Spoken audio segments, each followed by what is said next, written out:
भगवान बुद्ध अपना परिवार, सगे संबंधी, सुख सुविधाएं त्याग कर आत्मज्ञान की खोज में भटक रहे थे। उनके मस्तिष्क में विचारों की आंधियां आती, प्रश्न उमड़ते और वे उनका समाधान प्राप्त करने प्रयत्नशील रहते। वे आत्मज्ञान की प्राप्ति के लिए कई स्थानों का भ्रमण कर रहे थे, कठोर जीवन शैली का पालन कर रहे थे, कई कष्ट सहते हुए कठोर तप कर रहे थे, किंतु फिर भी आत्मज्ञान से वंचित थे। एक दिन एक वृक्ष के तले आसन जमाए वे गहन विचारों में लीन थे। धन, माया, मोह, संसार की समस्त सुख सुविधाओं के त्याग के बाद भी आत्मज्ञान प्राप्त न होने के कारण उनके हृदय में निराशा का संचार होने लगा था। निराशवश वे सोचने लगे कि प्रयासों में मैंने कोई कमी न की, तिस पर भी मुझे सफलता प्राप्त न हुई। क्या मुझे आत्मज्ञान प्राप्त न हो सकेगा? उदास मन से वे अपने मस्तिष्क में उठ रहे इन प्रश्नों में उलझे हुए थे कि उन्हें प्यास लगाई।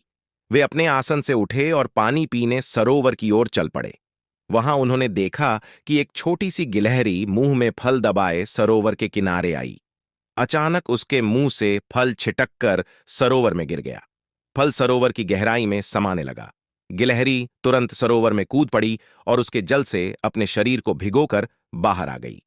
बाहर आकर उसने अपने शरीर से पानी झड़ाया और फिर सरोवर में कूद गई। ये क्रम उसने जारी रखा। वो सरोवर में कूदती और खुद को भिगोकर बाहर आ जाती। उसके बाद शरीर से पानी झड़ाकर फिर सरोवर में कूद जाती। बुद्ध बड़े ध्यान से उसकी गतिविधियों को देख रहे थे और इससे अनभिज्ञ गिलहरी अपने कार्य में जुटी हुई थी। बुद्ध सोचने लगे कि इस छोटी सी गिलहरी के लिए सरोवर खाली कर अपने मुंह से गिरा फल प्राप्त करना असंभव है।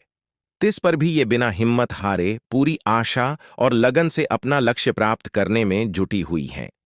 एक छोटी सी गिलहरी जब निराश हुए बिना अपना लक्ष्य प्राप्त करने की दिशा में प्रयास कर सकती है, तो मनुष्य होकर मैं क्यों नहीं?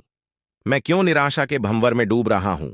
नहीं, मुझे निराशा त्याग कर पुनः आत्मज्ञान प्राप्ति की दिशा में प्रयासरत हो जाना चाहिए। वे लौट गए और पुनः तप में लीन हो गए।